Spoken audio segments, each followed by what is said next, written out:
জামাত যদি আমার কথার উত্তর দিতে পারে, আমি তাদেরকে বারবার চ্যালেঞ্জ করছি, আসেন। আমি তো আমিরকেও চ্যালেঞ্জ করছি, আসেন আপনারা বসি। আপনারা কোন মুক্তিযুদ্ধের ব্যাপারে কি বলতে চান? আমি এই ব্যাপারে কোনো কম্প্রোমাইজ করব না। মুক্তিযুদ্ধের ব্যাপারে আমি কোনো কম্প্রোমাইজ করব না। আমি যেভাবে বুঝি সেইভাবে কথা বলবো।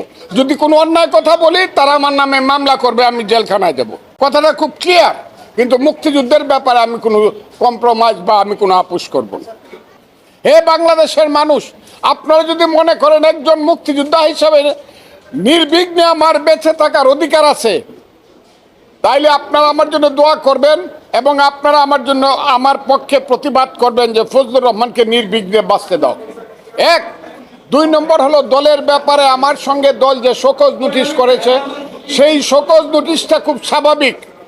একটা দল যদি মনে করে তার কোনো রাজনৈতিক কর্মী ব্যতিক্রম কোনো কথা বা কাজ করছে, দল শোকজ করতেই পারে এবং সেই প্রশ্নের উত্তর আমি দেব। সেটার সঙ্গে তো এই মবের কোনো সম্পর্ক না।